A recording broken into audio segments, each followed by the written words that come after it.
عكروت 29 سنة، منطقة دوار شربك دي ميليس. قريت عام في الفاك وبطلت. علاش بطلت؟ طاح زاتلة. تحكمت بعام عديت 10 شهور. كي خرجت؟ خرجت مع شحب نخر. إذا خاموا في الحرق. حرقت 3 مرات. الأول من ليبيا، من مصرات. عندنا ولاد صحابنا حرقوا من ليبيا ووصلوا. كنت أكتية معهم بالفيسبوك ونحكيهم معهم. اعطاني الخيط. اعطاني السيد، مشينا له حكيت معاه أنا زوز ملايين هكا وهكا. طلعنا في الشقاف. قريب نوصل المياه الإقليمية، الشقاف تكسر معنا فهمت. وبدأ يغرق. بدأت العباد طايش في رواح. ستارنا رب. جيت سكادرة طليانية منعتنا ودخلتنا لإيطاليا. لقيت أيامات في لامبادوزا كاتانيا وبعد روحوا بين. بعد عاودت مرة أخرى. برشا فما شباب من حي تضامن ودوري برشا بعد الثورة برشا. وعلاش بعد الثورة؟ بعد الثورة أولا ثورة تحل بحر بليش عباد 200,000 أطلعوا بليش أطلع. حاجة الأولى. الحاجة الثانية السلفي. فما عباد عاملة مشاكل مع السلفي وفدوا من الوضع عامين يحكموا في دوار هيشر ومحي تضامن هرب. والحاجة الثالثة السلفية هما بيض بعد ما خسروا العركة مع الحاكم هربوا هج. اخي هذاك مش ولاد حومتنا، ما ولاد كان يكور معاي.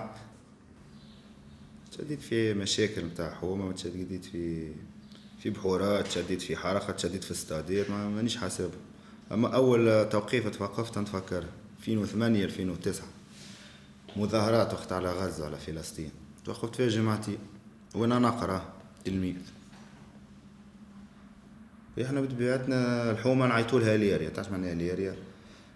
فما بلاصة في الحبس يخرجونا نتنفسوا فيها زعما ندوروا شهر ندوروا درجينا كأحرار زعما، وما هي في الحبس حكاية فارغة هذيك. نحن في ليريا كبير في أي وقت نجم تطيح. عبارة تشد كاس ماء معبي وتجري بيه. تجري بكاس ماء معبي تدريت عليه وقت تمشي تبغى هكاك.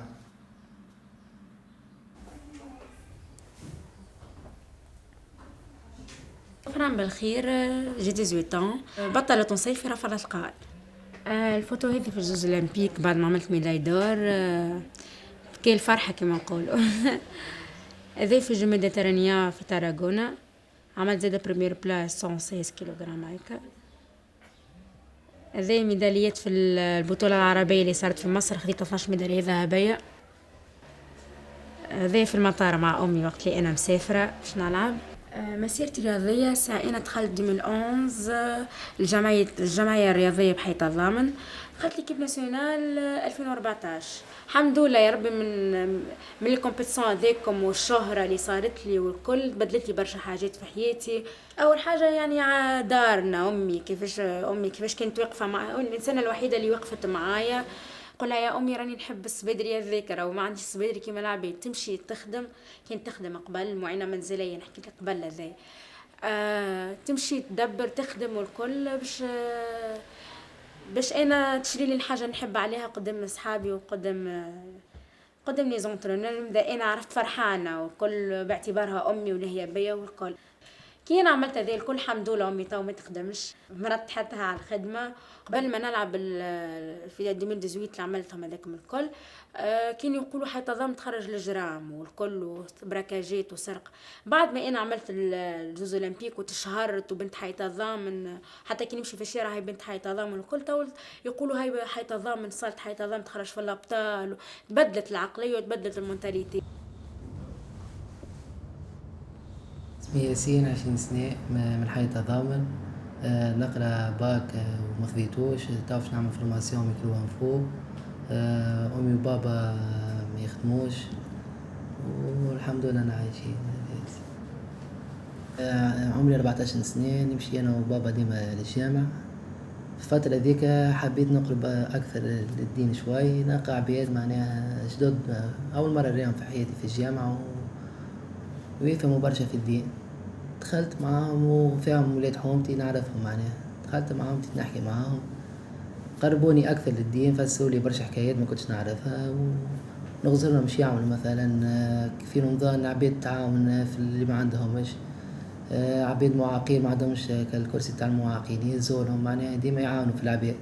هذيك زدت قربتني لهم أكثر، ريتهم معناها يكونوا معناها حاجة بوزيتيف في حومة.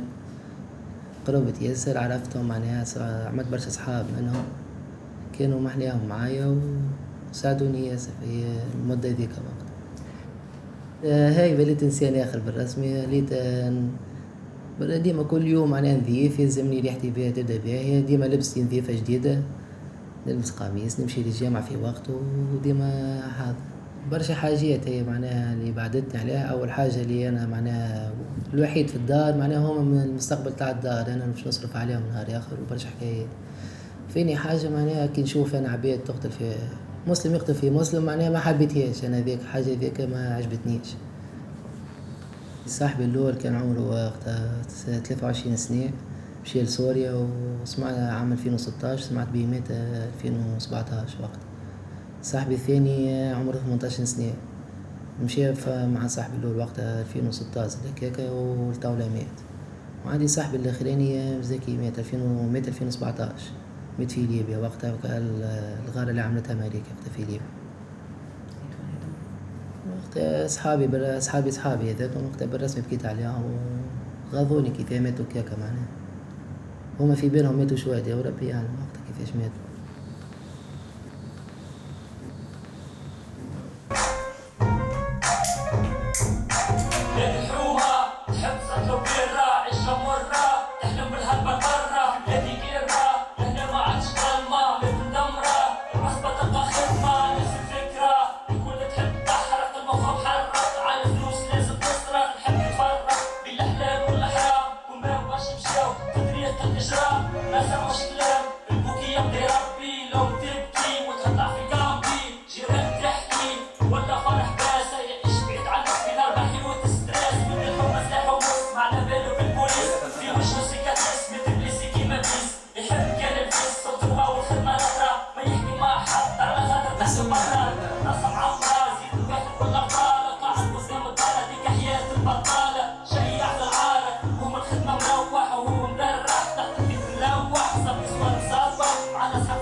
أهم حاجة عندنا احنا في دواريش هو الشغل، هذيك أهم حاجة. الحاجة الأولى إنه ما توفرناش حظوظ شغل برشا في المنطقة متاعنا، فهمتني؟ يعني حتى كي باش تخدم ولا باش تعمل أي حاجة لازمك تضطر إنك باش تخرج من المنطقة متاعك.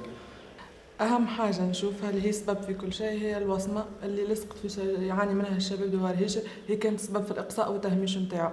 هذاك اللي خلى معناها الشباب كسوة في المنطقة ولا حتى كي يخرج باش يلوج على خدمة يتم إقصاءه معناها، وما معناها يتكلاسى في الآخر بالكل. كان فما خدمة كان فما أي حاجة حتى باش يمشي يدور ديما يلسفيه في البطاقة يكون اللي هو مولود في دوارهيش، فإنك أنت محل اتهام.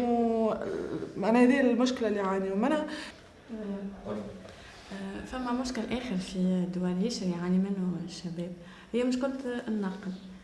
حتى العباد اللي تحب تخدم وتنجم تخدم تلقى ديما النقل هو اللي عامل لها مشكلة.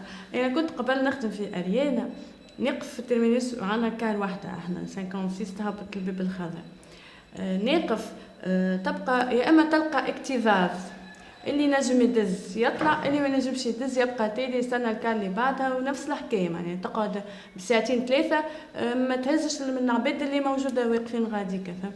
ساعات نقف نحس زي الوقت ما عادش نجم حتى كي باش نوصل باش تولي لي مشكله، الو راني مانيش جاي، ما تلقى حتى حل معناها.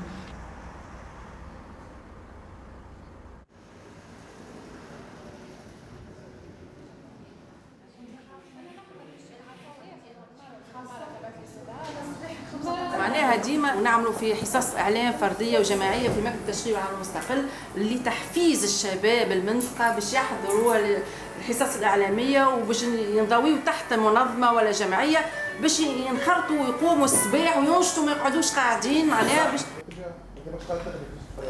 المهام اللي نقوموا بها احنا في مكاتب التشغيل هي تطبيق سياسه الدوله في ميدان التشغيل.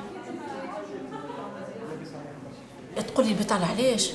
ممكن زاد متخوفين الشباب من بعض المشاريع، وهذه ديما نقولها، وديما رانا حتى في الحصص الاعلام معناتها الاعلام الجماعي والفردي ديما نركزوا برشا ونشوفوا معاهم. تحب معناتها احنا توا الاسبري لازمنا نمشيو زاد راهو لازمنا راهو بصراحه الكل الشباب الكل يحب اللي مسمار في الحيط. هذا راهو احنا ديما نؤكدوا عليه حتى في الحصص نقولوا راهو ما عادش راهو اللي مسمار في الحيط. يلزم توا العقليه تتبدل ويلزم راهو نمشيو في التوجه اللي تاع العمل المستقل. بالنسبة لمركز تكوين ونهوض بالعمل المستقل يتكون فيه حاليا 400 شاب وشابة. كان تعطينا نسبة شباب التضامن اللي يتكون فيه؟ شباب التضامن ما يفوتش 20% أو 20% من متكوني المركز. واحنا ماذا بينا توا قاعدين نطمحوا في عن طريق عدة مشاريع وعن طريق عدة اتفاقيات مع جمعيات الموجودة بمنطقة حي التضامن باش نزيدوا نعطيو إشعاع أكثر للمركز وتدخل أكثر. دونك قاعدين نسعى عبر معناتها إنجاز العديد من الاتفاقيات، وهذا باش يكون شباب حي التضامن في مجالات اللي تمكنهم باش يعملوا مشاريع خاصة بهم واللي ما تكلفش برشا.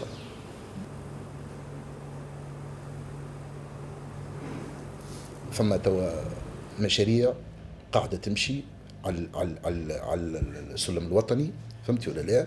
ربما باش يكون الدور هيشر جزء منها، على خاطر التمويلات نتاعها هي تمويلات خارجيه من جمعيات من منظمات عالميه خارجيه. دونك يلزمنا خدمتنا ان نتصلوا بالفاعلين هذوما ونشوفوا مع المصالح التشغيل خاصه وزاره التكوين والتشغيل شو اسمه المبادرات الجديده اللي عملتها، كيفاش نخليو الشباب دور هيشر يلسمبليك معناتها يكون طرف من الاطراف اللي يتابع في المشاريع هذه باش ينجم يلقى روحه اذا كان فما منفذ نتاع عمل ولا حاجه يلقاه هو سريعا، فهمت ولا لا؟ ونسهلوا له احنا الامور. بالنسبه للشباب نحن سورتو مشكله البطاله، نحبوا نلقاو ارضيه فما تشاركيه بين القطاع العام والقطاع الخاص باش نجموا نحن نقصوا ونمتصوا من البطاله، سورتو معناتها من الاهالي التضامن المتخرجين. دونك فما برنامج ان شاء الله على قريب باش نعملوا شراكه بين القطاع العام والقطاع الخاص خاصه في النظافه، باش نعطيو بارتيات للناس متخرجه اللي عندهم الباحثين الشبان اللي عندهم مؤسسات صغيره باش تعاونهم البلديه باش يعملوا نعطيهم دي بارتي من الاحياء نتاعنا، دي كارتي بيتيت كارتي باش ينظفوهم. كل واحد تعطيه بارتي فهمت باش يلها باهي ينظفها يكون تحت مسؤوليته هو، فهمت؟ ولهنا باش يخف العبء على البلديه. سنبدأ بحول الله تعالى في فك شفرة، لأن شفرة مسمار في حيط، لأنه الشاب يحب يخرج شهرية مسمار في حيط. لا، بلادنا ما عادش يصحها المجال هذا، يصحها كان يعني الخوصصة هذه اللي نحكيو فيها، لأن منفتحين على مشاريع خاصة ونحبوا الشاب ينطلق ويخدم معاه 4-5 معاه، وإحنا هكذا ماشيين. قالك كان تجيك إمكانية باش تخدم اليوم في تونس ولا حتى سايب هذاك الكل تشد فيها؟ كان يبدا سنة أساس وترسيم واحد معناه نظام المستقبل ونهار آخر حتى كي يكبر عنده شهرية من البلاد هذايا سايب. أما يجي يخدم هكاكا ترسيم وسنة ما تحس روحك مواطن بالرسم. ماني أنا مواطن عندي بطاقة تعريف تونسية وعندي واجبات زاد عندي حقوق، مش تخدمني واخا كيكا كونترات والأول الثاني بعد ترد. نعرفوا الحكاية هذه يعملوا فيها كي نبدا. أنا متأكد الخدمة ذيك فيها سنة أساس حتى 500,000 ماك بشوي بشوي بتزيد انت والكاليفيكاسيون اللي عندك في مخك. يعني ناحي كل شيء 500,000 بالحلال تعطي منها لداركم، خير من 2 ملايين بالحرام وتصرف فيها وحدك.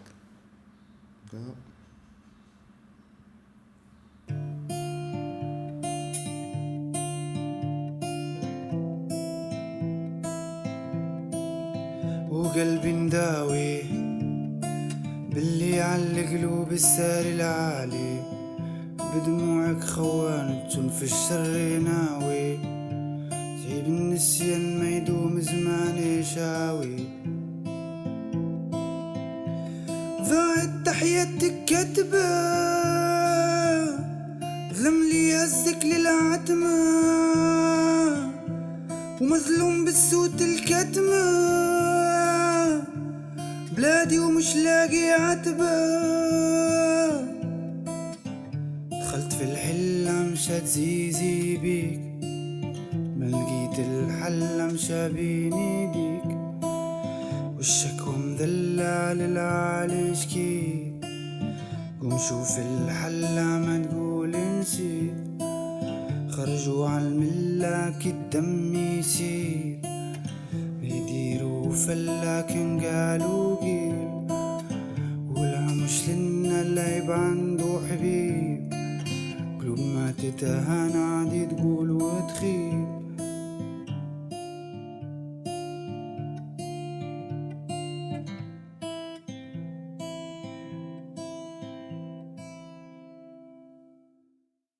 المركز هذا واحد من 24 مركز يقدم خدمات توعوية حول الصحة الإنجابية.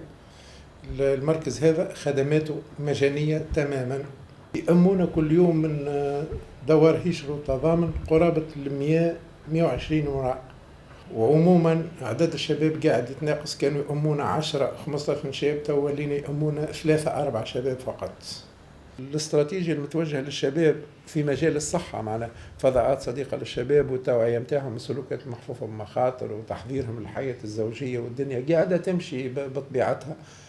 مي لازمنا مليح نخلوا الشباب يكون معناها مقبل عليها، خاطر اللي الصونات دالارم اللي الرهانة اللي الشباب بدا يعزف على خدماتنا.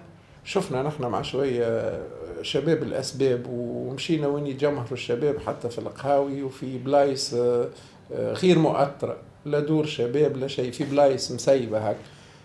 كل ما يراو درابو ما عادش يحبوا يجيوا ويعتبرونا مؤسسة حكومية، ومن رغم اللي نحن اللي جينا هو يستعمل في مخدرات معناها نحميوها، معناها عندنا آليات باش نحميوها، اما ولاو كل ما هو حكومي ما يأموشوا معناها يمشوا لبلايص اخرى. ذاك علاش ولينا نعملوا في التوعية خارج الفضاءات نتاعنا ونمشوا ليهم وين هم.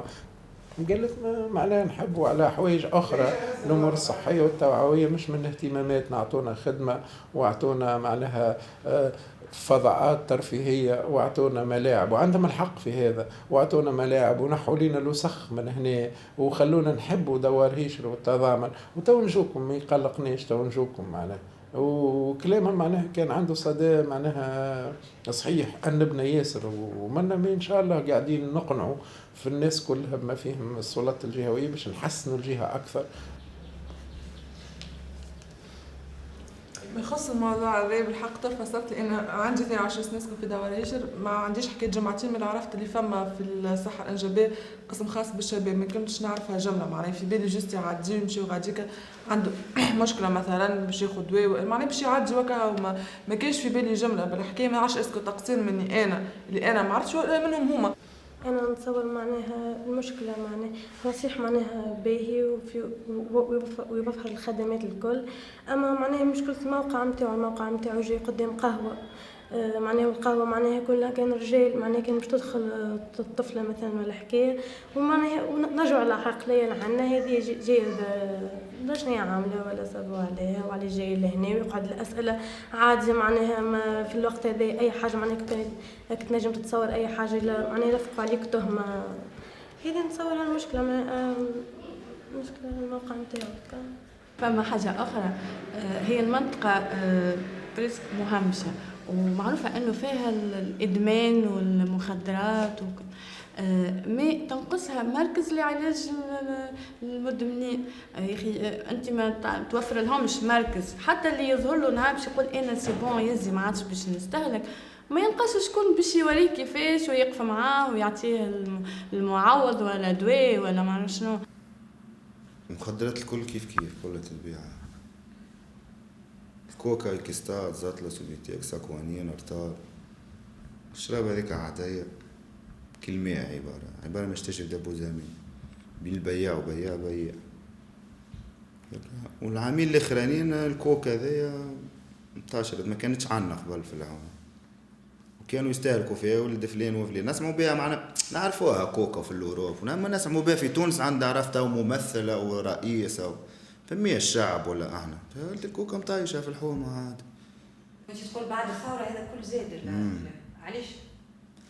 خاطر حكاية جديدة ولا تحسين القمعة تنحى، وهو مش القمعة تنحى، جابونا قمعة بطريقة أخرى. الزين كان قمعنا بالعصا، هذا ما قمعونا بالمخدرات.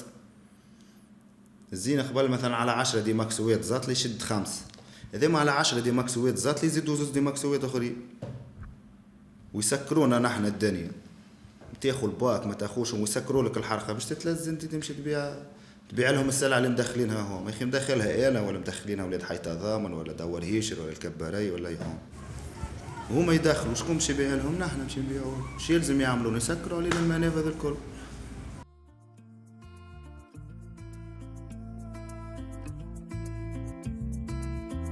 دخلت في الحلة مشات زيزي بيك، ما لقيت الحل مشى بيديك، والشكوى مدلع للعالي شكي، قوم شوف الحل ما تقول نسيت، خرجوا عالملة كي دمي يسيل، ما يديروا فلاكن قالوا قيل، ولا مسلم اللي عنده حبيب، قلوب ما تتهان عادي تقول وتخيل، ويا زاريتي جيت شيل،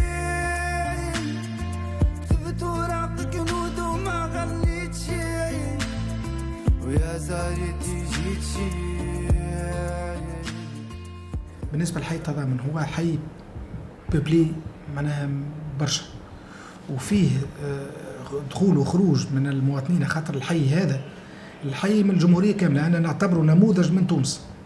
على ذاك حتى الوضع الأمني لهنا المتابعة تكون صعيبة، قبل كانت معتم عليه جرائم تصير، ولكن تو أصبح بالإعلام ولا مش كما قبل كما تو الإعلام ولت أي حاجة تو حتى في دارك تسوقها، دونك التسويق الموجودة الشبكات الاجتماعية شبكات التواصل الاجتماعي هي تعطي بريس كل شيء، لكن مش معناها قبل ما كانش إجرام، أمانة نعتبره أنه عادي، بالعكس معناها توا عادي. أنا هاني لهنا فما جرائم صحيح، ولكن ما هيش معناها بالصورة البائسة القاتمة اللي يقولوا مثلا قبل. المركز هذا هو أول مركز دفاع والمجلس الاجتماعي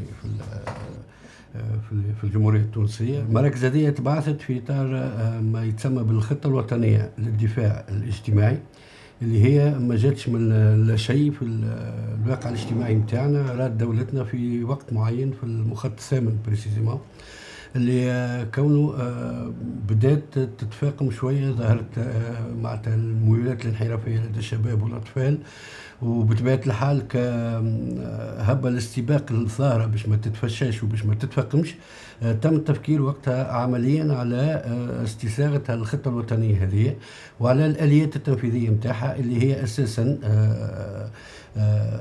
من ضمن مكوناتها مراكز الدفاع والمجلس الاجتماعي.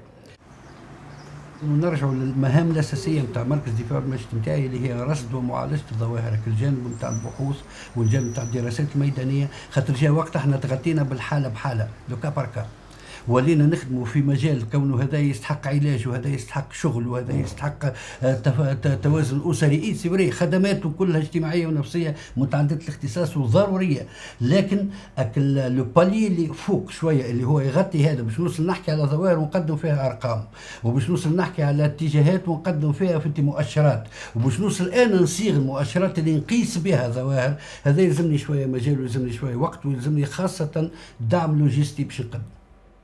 تحس روح كأني متهم ما مدريش انا بجريمه ولا بحاجه، كي تدخل للمركز يبدا يخزر لك بمحقر عينيا هكا، وكما كنت تحكي كرام البنات هذيك حاجه اخرى، تنجم في اي مؤسسه دي معروف ديما البنات مش كيما الاولاد، انت بان حتى ريت في المركز صحيح فما يعني يحطوا لك الحقوق نتاعك، اما ما تمتعش بها، ما تقراهم هكا، تجيبش تحكي معاه تاكل الكف اسكت يقولك، ما يخليكش معناتها تطالب حتى حقوق، ليه تدخل المركز ما فماش عباره ما تحسنتش الجمله، نفس الوضعيه اللي كنا فيها قبل، هي بيد. بون هو الشاب ديما يقول لك هما ما يحبوش، معناتها ديما عنده فكره انه هو الامن متسلط، هو معناتها كي يشد ما يحكيوش معاه، كي يشد ويضربه، اما ساعات يقول لك راهو فما مش الامنيين الكل، راهو فما امنيين باهين، راهو فما امنيين حتى كي يشدونا يسمعونا. انا صارت لي الحق ذي معناتها نحب نقولها، ديجا عملنا مره مع جمعيه المحامين الشبان، حكينا على الواسانك كيفاش الشاب انه معناتها كي تشد في في المركز شنو هو حقوقه، انه يتصل بمحامي، يتصل ما عندهمش الحق يضربوه، ما عندوش الحق كذا كذا. عملنا حصه توعويه واستدعينا الامن، ما جاناش حتى حد من الامن. ومن بعد اخر الحصه تعملت جرافيتي في الحيط، صوروا فيه الوثائق وكيفاش معناتها الكلام اللي معناتها يلزمك طالب محامي يلزمك كذا. وقت اللي تحرقت دار شباب يعني جاونا ديجا وقت الامن برشا توفر لهنا وجاو، وبما ان احنا ديما تجينا وزراء ولا تجينا وفود من الخارج، يعني الامن ديما الحق يقول لي علاش انت قاعدين تحرضوا في الشباب، علاش هالوثائق تحطوا يعني فيه، يعني علاش انت تحط فيه هذاك، يعني قلت له راهو هو حقه انه باش يعرف. قال لي لا ماذا بيكم تنحيوها. يا بيبلي يجيب البلاد ونسكروه، فما جرام على الحامبوي نسطروه، العطل نطروه، الباك مباشروه، واللي ما قراش دروس وجيبوا تو نأطروه. مازال الوقت باش نشوفوا شكون يداوموه، مخك فارغ وانا بالافكار نعاوموه، ما خليش صحابي واللي يتيح نقاوموه، مازلنا نقاوموه كيما الكابوي للهدف طول نعوجو، خدمه وسكيت هارد روك مش نسيسو، نجيبوا فلوسو بالشامبانيا تو نداوشو، شبعنا ميدايات وعلى البوديوم باش نتوجو، نيجا تو تشوف نيجا تو تشوف نيجا تو تشوف وتباو تلقى سي نعرف باش نوصل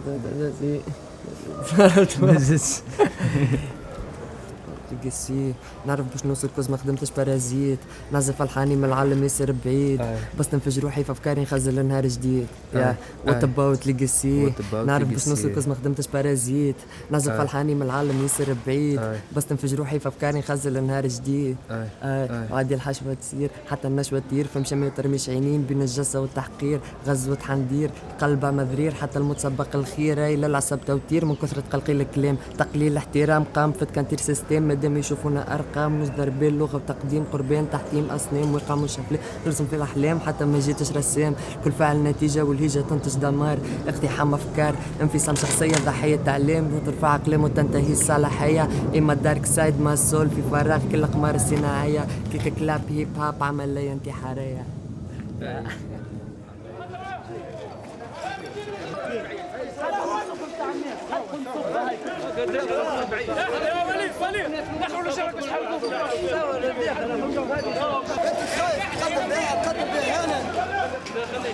مو غادي يصور كل شيء يا ولدي، مو غادي يصور كل شيء كل وقت. لا يكبرهم لا يكبر.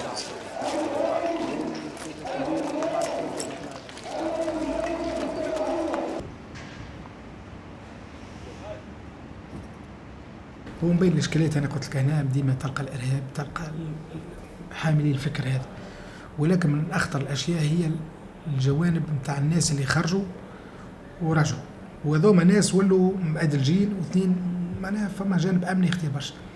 انا هذايا مش يتم بالتنسيق مع الامن، ستكون متابعه لصيقه لهم، متابعه في كل شيء، متابعه لهم لانه يمثلوا خطر فعلا. ونحن تو في دولة القانون، الحي هذا الحي معناها يعني قلت لك حزام للعاصمة، حزام إذا كان يكون فيه معناها جانب كبير من الطرفين هذوما ينجم يقلق، معناها يقلق فعلا. ولا ذاك تشوف حتى 3 مناطق أمنية موجودة، معناها ديجا منطقة مطوقة من الجانب هذا. يعني احنا كل مرة نسمع واحد مات وواحدة ماتت وولادها متشردين وولادك ذا شحال نعمل معاهم أنا؟ ما نجموش نمشوا لدارهم باش ما تقيدش عليك تيكا تمويل الارهاب والتعاطف مع الارهاب وتمجيد الارهاب. وهذا رجل عائله مات، اش تعمل؟ اش تعمل؟ خلى وليدات صغار مينور، خلى مينور عامين و3 و5، اش تعمل انت؟ لابد من قرار تشريعي حازم. هذا نحكي على المستوى الدولي، فما بالك المحلي ما زال بعد كل حد يخوي يخم على راسه. ماذا تفعلون على المستوى المحلي بالضبط؟ تابو، موضوع تابو. جات بريود اللي بعد الثوره كيما في دول يشر كيما في برشا بلايص نعرفوا شكون صحيح. انا حتى في الليسي فما شكون قاص على القرايه ومشاو معناها، اما ذيك مشات من الوقت هذاك معناها تويك كيما نقول بقاو يحاسبوا فينا على العامين هذوك اللي تعداو. شماعه الارهاب تعلق عليها انت كل شيء، انك تتعامل مع العباد بطريقه معناها مش باهيه، انك تعطل مصالحهم منك واحد وعلق على الارهاب معناها. انا هذه اللي ضد فيها بصراحه. معناتها هذه حاجه راهي تريز امبورطون. معناتها انا كي باش نمشي لدار ونلقى معامله سيئه باش نروح باش نولي نخمم في برشا مواضيع اخرى باش نعملها باش ما عادش نمشي لها لدار هذيك جنب. ما عادش لا مبالاه تولي عندي، انا ما عادش ورقه ما حاجتيش بها الورقه، نعيش عادي نعيش في الجبل نورمال. فهمت؟ هذه حاجات راهو تريز امبورطون اللي الدوله لازم تاخذها بعين الاعتبار. الواقع اللي حفزوا على ذيك اللي هو شنو؟ هو التهميش. وكيف نحد من التهميش؟ بالوعي. معناتها يلزم الشباب هذا يثق في قدراته، معناتها في المجالات الواسعه، فهمت ولا لا؟ وما تخليهوش في الفراغ، ما يلزمكش تخليه في الفراغ. الفراغ هذا هو اللي يأكد انه الشباب ينجم حتى اذا كان ماهوش باش يمشي للجماعات السلفيه باش يمشي للزطله وباش يمشي للواحد. دونك احنا يلزمنا نقضيو على الفراغ السلبي للشباب. كيفاش نقضيو عليه؟ المجالات واسعه ولكن يجب تفعيلها. التفعيل نتاعها بالمشاركه، يلزمك تعطيه قيمه، يلزمك تبعث له، يلزمك تكلمه، يلزمك تعيط له، يلزمك تشاركه، يلزمك تخليه فاعل، تخليه وتوجده وتجيب الكفاءات وتحضرهم. احنا والله الاستراتيجيه اللي نستعملوه يعني نستعملوا الوقايه اكثر منها معناتها. يعني احنا نعملوا حصص توعويه مع الجمعيات يعني بطريقه مش ديريكت، خاطر انت كيفاش تجي شاب تقولوا رد بالك من الارهاب ولا راهم يقولوا الكاكا راهم معناتها يقصدوا ليه. يعني هو نعتمدوا انه باش نحاولوا انه نقويوا له شخصيته، يعني تولي عنده ثقه في نفسه، يعرف هو يميز ما بين الغلط وما بين الصحيح. هذايا هو لا يعني تنجم انت يكون شاب هش عنده مشاكل، عنده يعاني من ألف حكايه، يعني مستهدف سهل طريقه الاستقطاب نتاعو. احنا نحاولوا لنا باش ننميو قدراته. احنا تو في المركز في الجامع الرئيسي والمركزي في معتمدية دواريشر اللي هو جامع بني هاشم، أقدم وأول جامع في معتمدية دواريشر. مهامنا كوعاظ تتمثل في معناتها التحكم في الجوامع اللي تابعينك. أنا مثلا متابعيني 10 جوامع في معتمدية دواريشر. الوزارة عملت استراتيجية لمكافحة وزارة الشؤون الدينية. أنا مثلا في دواريشر قاعدين نقوم بالدروس توعوية في دور الشباب، في دور الثقافة، في المركز المندمج للأطفال المجنحين، في الجامع، فهمتني؟ في الدين نفهموا فيهم في الدين الصحيح، في الدين الوسطي، في الدين السمح، الدين اللي يدعو إلى الرحمة، إلى التآلف، إلى الأخوة، مش إلى القتل. والحقيقة فما تجاوب وفما شوية زادة نفور. شوية معناتها أنا حاسة كي ندخل أنا سيد الظهر سيد العصر يبدو في عز الصفوف. معناها عز الصفوف شكون شوية معناها عباد معناها صايية 70 سنة وانتي طالع معناها ما أي حكاية فيها. الشباب خاف صايية ما عادش يدخل معناها الجامعة يتشد ما عادش معناها يعينه يصلي بخاف من الصلاة. عباد فما عباد رجعت معناها للشراب، رجعت تبراكي، رجعت تسرق معناها. هما في بالهم هربوهم على الدين وزيخي هربوهم على الدين يلقوهم دخلوا في حاجة أخرى معناها خايبة جام.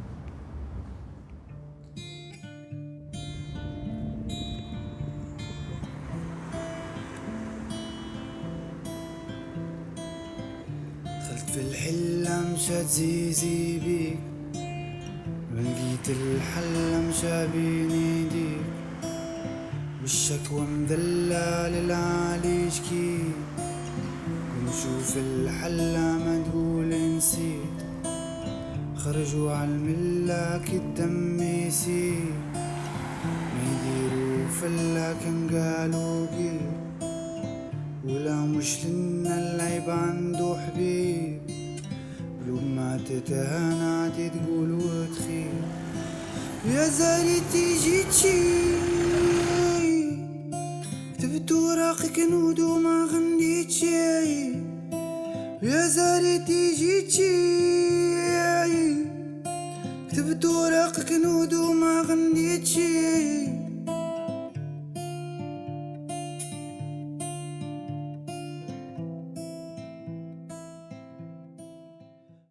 احنا في العام متوفر لنا المندوبية، يعني عندنا ميزانية خاصة بنا في حدود 9000 دينار.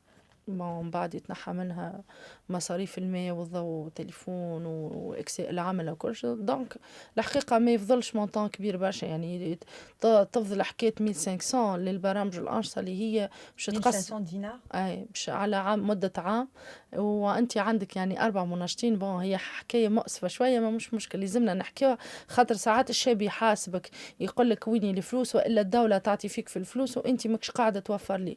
اور هو احنا فما وضعيات اللي هما ما يعرفوهمش، احنا ولينا نشاركوهم في الميزانيات انهم يجلسوا معنا ويعرفوا شنو هي الميزانية اللي احنا تتعطلنا. يعني 1500 انك باش تعمل بها دي بروجي وانت عندك 4 مناشطين، يعني ما تنجمش تعملها. ذاك علاش الحاجة الوحيدة انها في دورهيشر عندنا الحظ انه برشا جمعيات تخدم معنا، مسهلت لنا الخدمة شوية. معناتها ديجا يبدا فما عمل نوليو نخدموا بالشراكة معاه، هي توفر برشا حاجات تسهل علينا احنا الخدمة.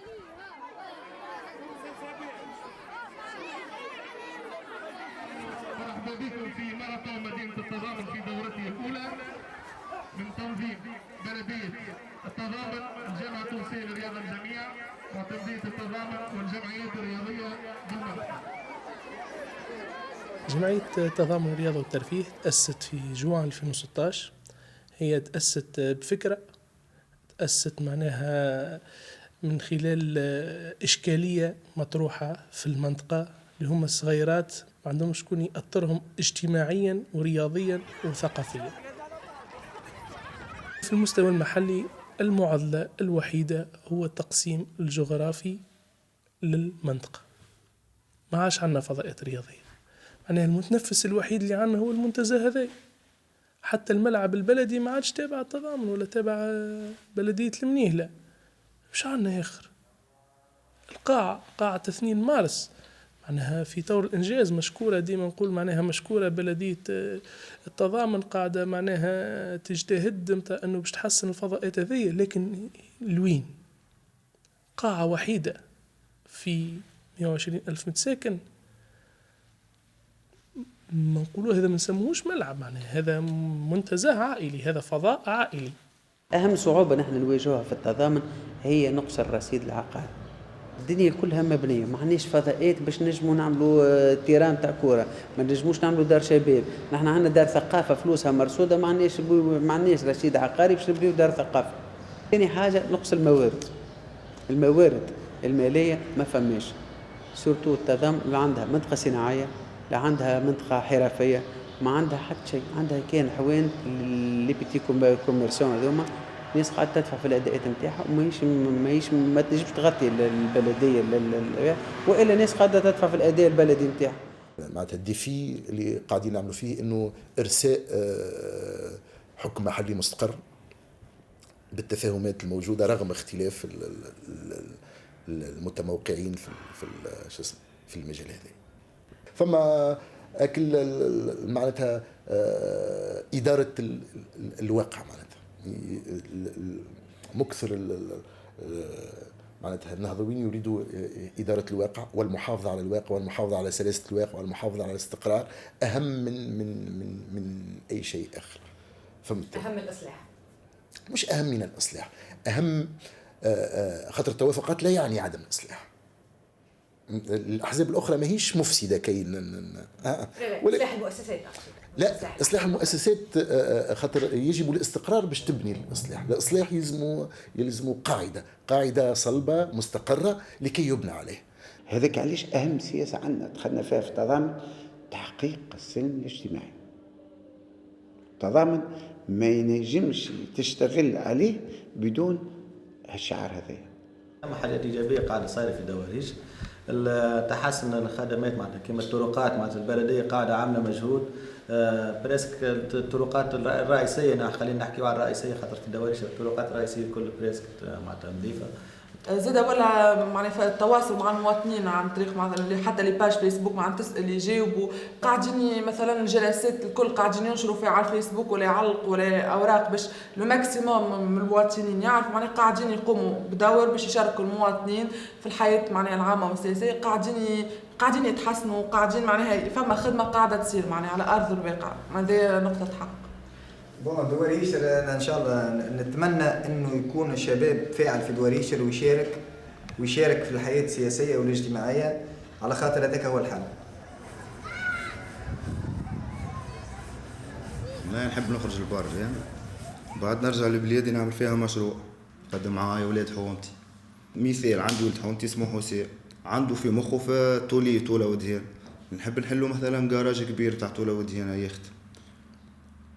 أنا تو مثلا سبيسياليتي نخدم سيرفير أنا تو نحب نحل قهوة بياية في الحومة كي يزينا مثل قهوة شعبي قهوة مضخمة فهمت تخدم معايا ولاد حومتي بشوي تبدأ تنفستي بشوي مشروع يجيب مشروع ماش باش نعيش في إيطاليا وباش نعمل بيها نعاون دارنا نعاون صحابي هكا إن شاء الله ربي يسهل ونعرف. بعد ال22 نحب نولي انترونور في رفع الاثقال نحب نقعد في الدومين هذاك خاطر من صغرتي نحبه مغرومه به الدومين هذاك ما نحبش نبدله. بعد ما نكمل كما قلت لك نولي انترونور في رفع الاثقال ان شاء الله. وي مش في تونس.